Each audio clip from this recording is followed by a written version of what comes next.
Hey guys, sorry for the delay this past week or so. Had to finish a few things, including a Warhammer Fantasy video in my other channel, link in the description below if you care to watch it. Luckily this video would only take me about a day to make, because unlike many other things, I don't generally have to do a lot of research for these videos because I've been a fan for so long. This video I need to do even less research for, although it did take a while to write because I kept adding fights. But this didn't take a lot of research because none of this strictly happened. This is a speculative video. Now, I said I would never do what-ifs, I said I was not interested in them. And that's still true for storylines. However, you're not really a Dragon Ball fan if you've never talked about who would win in a fight at what time scenarios. It's the bread and butter of every Dragon Ball discussion on every forum or message board. And so today, I'm going to give and speculate on a number of fights that could have occurred in the manga or anime, because it would have been super cool to see certain fights. I'd say something that is extremely cool, but also somewhat frustrating, is that a lot of the fights in Dragon Ball are not the fights you would expect, or even want.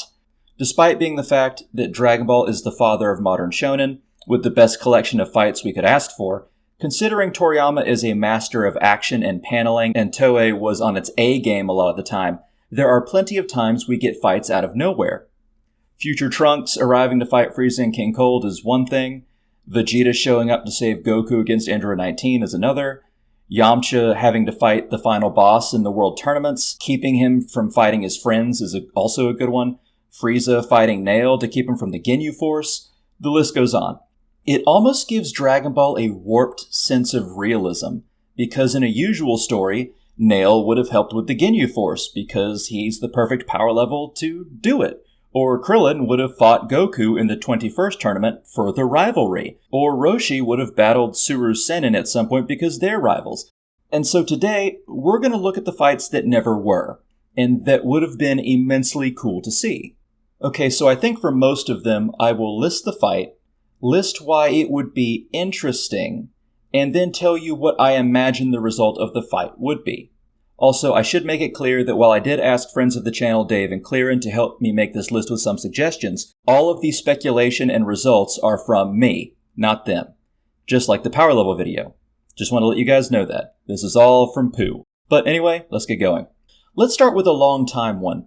What if Nail had been able to fight either Recoome, Jace, or Birder?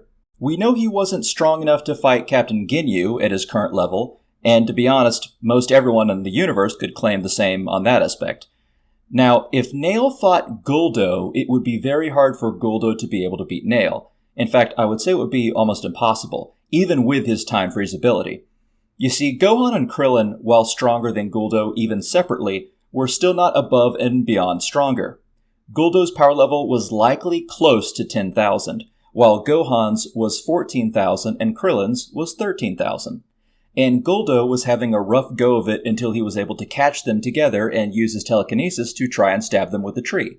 Now, assuming Guldo would even be able to catch Nail, which is highly unlikely considering he could fight all three of them together and win in one blow, we also need to acknowledge the tree strategy would likely not work as well. For starters, Namekians are able to survive injuries most species cannot. Even if Nail is impaled, it would have to be dead center or he might be able to survive. More importantly, however, is that for some reason, in Dragon Ball, items and inanimate objects tend to be about as effective as the one who wields it. Trunks' sword can cut through Mecha Frieza when wielded by Trunks, but when King Cold wielded it, it could not cut through Trunks' hand. And so Guldo's tree attack would likely just bounce off of Nail, even if Nail was caught. And then once Guldo ran out of breath or energy, Nail would just end him. So the best fight would be Nail versus one of the other three members. Now, we don't know exactly how strong they are, but as I noted in my Ginyu Force video, they are likely around 40,000. Nail is clocked in at 42,000. So it's likely Nail would just outright win anyway after a moderately tough fight. But assuming one of them is slightly stronger, like 43,000 potentially, it's still somewhat likely Nail wins in my opinion. You see, though the Ginyu Force are veteran fighters, they are still like most beings that aren't human or Namekian. they rely on their mutations and brute force or strength to get the job done. Nail, however, has received his power and skills through the mystical training techniques of his people, and he's the best that they have. It would be a cool fight, and I think no matter who would win, it would be a difficult one, but my conclusion is that Nail would win after a good battle. Probably 8 or 9 times out of 10. Next up, we got a really good one you don't hear about much to contrast the last one. This time we have Super Saiyan Goku and Super Saiyan Vegeta together during the Android Saga, fighting either Android 17 or 18. Now, either way the fight would be close, but whether it's 17 or 18 would change the outcome likely. Firstly, we need to acknowledge that we need more 2v1 fights in the series. Admittedly, those would be harder to draw, but some of Dragon Ball's best fights are 2v1s. Goku and Piccolo versus Raditz is classic, it's one of my favorites, and future Gohan versus 17 and 18, while non-canon and in a movie, was also very good. Anyway, this would be Goku without the heart virus, of course. And both he and Vegeta are fully revitalized and ready to fight. Now, the 3 fights we could use to figure this one out is Super Saiyan Vegeta versus 18, Piccolo versus Imperfect Cell, and Piccolo versus 17, because Piccolo is as strong as 17 for that last one. Super Saiyan Vegeta could put up a fair fight against 18, but she had the upper hand throughout most of the fight, from the get-go, pretty much, despite Piccolo saying it's Vegeta's lack of stamina. However, 17 does say that he would help 18 if anyone joined in, though I will also say that is likely because of a sense of fair play than any real fear, or maybe not a sense of fair play, but androids 17 and 18 see this fight as a game, and so 17 kind of is acting like a referee. Like, okay, one of them is clearly stronger, but if someone else joins in, that's breaking the rules of our little game. And like I said, it's probably not out of any real fear, especially considering Android 18 beat Vegeta and then Trunks when they broke that rule. But if we had Goku in the mix, who could put up as good of a fight as Vegeta, there is a decent but not huge chance that the two of them could take 18 down. In fact, I would say the two of them together could take 18 down 5 times out of 10. Android 17, however, is another matter. He's relatively close to 18, but he is still stronger, and every little bit can change the outcome. And here we need to look at Piccolo versus Imperfect Cell to see the outcome of this one, because Piccolo is around 17's power, and it is highly likely that Imperfect Cell, when he first appears, is around Goku and Vegeta's level. The question is, if Imperfect Cell could not absorb energy, could 2 imperfect cells beat Piccolo fused with Kami? Because that's essentially the same fight. Now, considering that even after his arm was absorbed, Piccolo was still strong enough to not only confidently beat Cell if the latter did not run away, but also kept Cell from attacking anyone else for days, it's unlikely. And since Imperfect Cell is pretty analogous to Super Saiyan Goku or Super Saiyan Vegeta, I would say if the two of them fought Android 17, 17 would win probably 8 times out of 10. It would be an incredibly cool fight, one I wish I could have seen, but the Saiyans would have had to pull all the stops to even potentially win. Next one is a good one. Master Roshi versus Tambourine, and this would be right after the 22nd tournament. As we all hopefully know, Tambourine is King Piccolo's spawn, and he was the one to kill Krillin after the tournament. Roshi, having trained and gotten stronger since the previous tournament, could hold his own against Tien, who was as strong as Goku. Now, it is true Goku lost against Tambourine on round 1, but he was tired, hungry, and angry. It is also true that Roshi did tell Tien after he hopped off the arena stage when he fought Tien, that Tien could probably have beaten him, but that's hard to use as a real measurement of power since 1, Roshi said probably rather than assuredly, and 2, Roshi was trying to show Tien that winning and strength was not everything. In my estimation, Roshi was pretty much on the ballpark of Tien and Goku. Now, in the Daizenshuu, it says he is weaker than them at 139 compared to their 180. However, in the anime, and I think even in the manga, he does power up in the fight. And he is then, after he takes his shirt off, And so the 139 is likely his resting power and not his actual fighting power. Now, Tambourine, as I stated, killed Krillin and beat up a hungry Goku. But could he beat Roshi?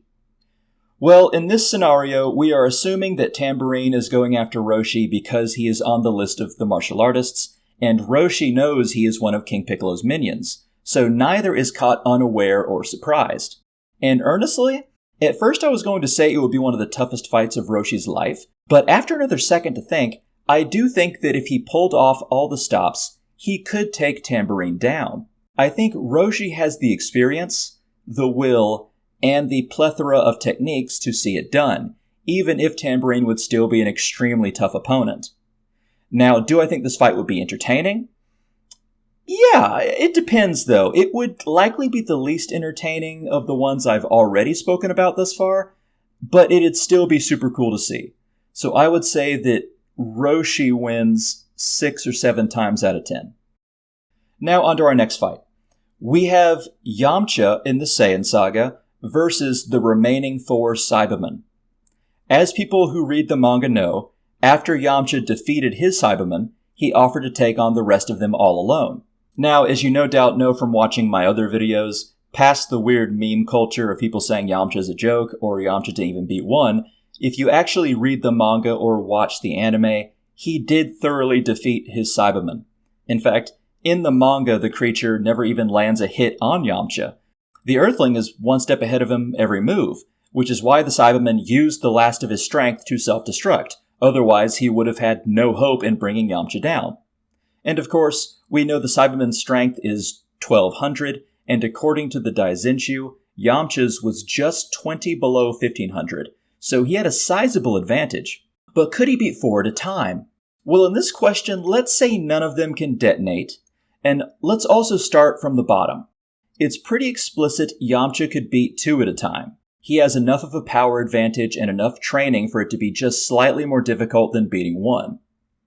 3 would be trickier, but if Yamcha pulled out all the stops, he could still likely pull it off. But 4? That is a far more difficult question. We hardly ever see a 4v1 battle in the series, the biggest one being Nappa against the Earthlings, but Nappa also had a larger advantage compared to them, and not all of his opponents had the same power level. Now, I think it would be wild to watch any of the Earthlings fight all 4 Cybermen at once. It would be a treat to see Tien do it, and Krillin too. Now, what Yamcha would probably do, and I speculated this in my technique video of this move, is he would likely use the Spirit Ball or Sokidan. It's a technique that's extremely quick, extremely strong, and could likely cut a Cyberman apart. And if Yamcha used it to cut down 1 or 2 of them at the get-go, he could mop up the other 2 or 3 with moderate ease. Sure, it wouldn't be a complete cakewalk, but he'd likely only get out of the fight with a few scratches. But if he didn't have the Sokidan, and the fight was nothing but physical, and he didn't even use the Wolfang Fist, I would say the 4 Cybermen have a chance to beat him, but it still wouldn't be easy. I'd say if it was just a physical fight with no special moves, the 1v4 could go either way, 5 out of 10 chance for either. I might give the Cybermen a slightly higher chance if the first one that fought Tien had not already used his acid attack, but Yamcha knows to look out for that now. So my verdict is, with special attacks, Yamcha could win 8 times out of 10. Without special attacks, he could win 5 times out of 10.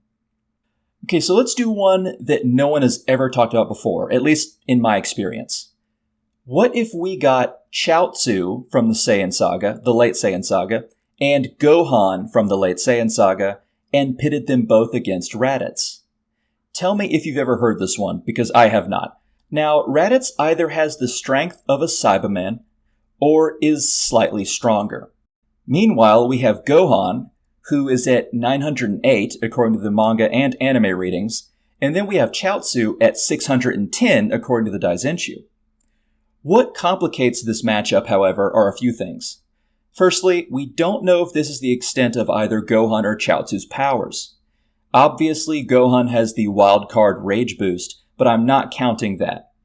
When Gohan, Krillin, and Piccolo shows up to fight Vegeta and Nappa, the Saiyans read their battle power and they give off 3 readings, though they are not specific on who the readings are for in the manga. whereas in the anime they are specific. I'd say it's pretty easy to make an educated guess, however, and I believe the anime has it correct. Gohan's would be the lowest at 981, Krillin's would be at 1083, and Piccolo's would be 1220. However, we also know that this is not the extent of Piccolo or Krillin's powers, as both power up and are more than a match for the Cybermen later on, so they can power up further, like I said. It's hard to tell if Gohan or Chaozu can power up, however, because that would definitely change the game. Plus, we do not know if Chaozu's psychic attacks could affect Raditz. I would say they likely can, just it would not be nearly as effective as Chaozu would plan on. I think if neither side was intimidated and they were given prep time, then Gohan and Chaozu could probably pull off a win maybe 3 times out of 10, depending. However, if they can power up further, which I would say is a safe bet, let's say Gohan can go to like 1100 and Chaozu can go to 900 and use his psychic abilities, I would say they could win 6 times out of 10. Raditz is a Saiyan, and while he's not a strong one, he does appear to be very good at close combat, and he is ruthless. No matter what happens, he would be a dangerous opponent, but they still might be able to pull it off. Alright, now let's skyrocket to the Buu Saga for a brief moment for our following fight. A popular fight to talk about, being in great contrast to the previous one, is all of the Super Saiyan 2 Saiyans fighting Majin Buu during the Buu Saga. So, Super Saiyan 2 Goku, Super Saiyan 2 Majin Vegeta, and Super Saiyan 2 Gohan together fighting against the first form of Buu, being Fat Buu. Now, coincidentally, because I am making a video on Majin Buu sometime within a week, I had friend of the channel Dave translate a panel for me that also happens to help out here for this scenario. And this is after Majin Vegeta is dead and they assume Gohan is too. Goku and Piccolo are talking about Majin Buu on Kami's lookout, and Goku says he wishes Vegeta or Gohan were alive so they could fight together. And before Goku mentions fusion, Piccolo says it would not have mattered, and I'll put Dave's translation on the screen. So, while in the viz it says it would not have mattered how many of us there are, in the direct translation it's pretty similar, with Piccolo saying, no, even if there were lots of us it'd be impossible, meaning Majin Buu is above the level Goku is implying. Now, when Piccolo says us, he is meaning more than the Saiyans, it seems. However, Majin Vegeta did not do horribly against Majin Buu. It's just that Buu was clearly more powerful and could regenerate extremely easily. So, could the 3 Super Saiyan 2s do it? Actually, let's make this spicy. Let's replace adult Gohan with Super Saiyan 2 Teen Gohan when he fought Cell, since he lost some power over the 7-year time skip. Could they do it? Probably not, even if they all 3 knew the extent of Buu's powers. Now, this fight would be extremely cool, with all 3 Saiyans pummeling Buu and blasting the monster apart, but it's very likely they would tire far quicker than Buu would, and Buu could wound them heavily once he got pissed. But it would be very fun to watch. It would be super fun to watch. I would say the 3 Saiyans with Super Saiyan 2 could likely win 1 to 2 times out of 10 in my estimation, and that's only because I don't want to rule them out entirely, but in most scenarios it would be an eventual Buu victory. Up next we have Goku at the end of the Saiyan saga, fighting Gohan and Krillin together during the Ginyu fight. Which means we have Goku, who is over 8,000, against Krillin and Gohan with powers of 13,000 and 14,000 respectively. Pretty good matchup because I am including the Kaioken in this matchup. So, as we can see in the manga, Goku is able to use the Kaioken fairly effectively for a moderate amount of time, and he can use the triple Kaioken for a far more limited amount of time, but he can still use it long enough to be effective. So this is essentially asking, could Gohan and Krillin last against Kaioken Goku long enough to tire him out and win? Well, since there are 2 of them, they might be able to give Goku a rough time in taking them out, for the sheer fact that he would need to keep an eye on both of them. However, unless they are extra resourceful or pull some insane tactic, if Goku's power level was over 16,000, that is strong enough for him to probably take them both out after a moderate fight. And if he went Kaioken times 3, even with the shorter time span, he could probably appear in front of them and beat them both in just 1 or 2 hits each. So I am giving this to an exhausted Goku, winning 7 or 8 times out of 10. But I think this would be a really cool fight, because of all the special techniques that could be used, as well as Goku having the time limit of the Kaioken technique. Plus, as I've been saying, we need more 2v1 fights. Next up, I couldn't do a fight list without adding in my favorite character, Tien Shinhan, and we are going to have him in the late Saiyan Saga, and there's a lot of Saiyan Saga ones, fighting alongside Krillin from the late Saiyan Saga 2. And both of them are going to be pitted against one of the Namekian Dragon Clan members that shows up to fight Frieza's henchmen. As we all know, Tien's power level is 1,830, and Krillin's is 1,770. And the Namekians would be 3,000. Now, generally, the Namekian's advantage in power here would mean he could beat them both with no sweat. However, I am not taking away their special moves, and both of the Earthlings proved they could still be somewhat bothersome to someone like Nappa. Tien being able to get up after multiple punches, not to mention still being able to use his Tri-Beam, and Krillin doing a fair job of being Piccolo's wingman when fighting the Massive Saiyan. So for this fight, that changes my initial thoughts and makes me think that if Krillin or Tien uses the Solar Flare, or Tien used his Tri-Beam or Krillin used his Destructo Disc, it could potentially turn the battle in their favor, but it would also be like Gohan and Chaozu fighting Raditz, meaning it would be a very tough fight no matter the outcome. We do need to acknowledge that Namekians do not fight like other aliens. They don't just use brute force. They are also very skilled, so there's a good possibility this Namekian would have some tricks or techniques of his own they would not foresee. So this is definitely a rough one for me. Perhaps if Yamcha joined them, it might give them a slight edge, but if we're doing just the two of them, I would say, despite it being a fight I would absolutely love to see, I think the two Earthlings would win 2 to 4 times out of 10, depending. The power difference between them certainly favors the Namekian, and again, Namekians do not just coast on strength, he would be very skilled as well, so this is not like fighting an unusually strong Frieza soldier. So yeah, 2 times out of 10 if the Namekian has something up his sleeve, and 3 or 4 times out of 10 if he does not have any special techniques of his own. Okay, now let's do one more fight. What would be a good one? Oh, let's do Super Saiyan Yardrat Goku versus Mecha Frieza and King Cold. Yeah, I know what you're thinking. It already happened in the alternate timeline and we know who won, but goddamn, that would have been a super cool to watch. That would have been so good. Especially because we would find out if Frieza wasn't fully powered up, and if his father wasn't in his final form. Because as we all know, and as I have repeated, Trunks did not allow either to power up. But it is something that Goku would do. Plus, even past Frieza and King Cold, we'd see the extent of Goku's newfound abilities on Yardrat. Wouldn't that be wicked if Goku actually used the instant transmission to come out on top, like an early version of the instant transmission Kamehameha, or something similar? I think this would be a moderate challenge to Goku, but he would be the clear winner.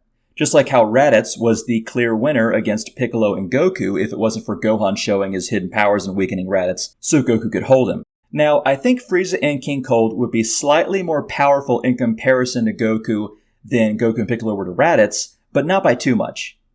If I had to give a wild speculation, I would say that if Goku was a 10, and we assume that Frieza and King Cold could power up more, they would each likely be a 7.5 or 8, which means together they would give Goku a wild fight, one I still wish we could have seen from an OVA or some extra material, but in the end, Goku does win. His strength and new techniques after Yardrat is almost overpowered at that point in the story. I think there's a good chance that even if you threw future Trunks into the mix and had him join Frieza and King Cold at full strength, Goku would probably win 5 or 6 times out of 10. Even more if they didn't expect the instant transmission too. But yeah, Goku versus Frieza and his father would be a hell of a bout. Wish I could have seen it. Alright, okay guys. That's about all the fights I'm going to talk about today. Hope you liked it. I have more listed down, but this seems to be good enough for this video at least. I want to stress I made this video for my patrons. I really appreciate they care enough to support me.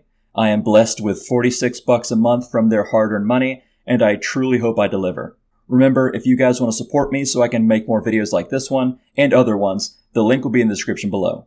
Sorry this video took a sec to come out, and I hope everyone has a lovely day. See ya!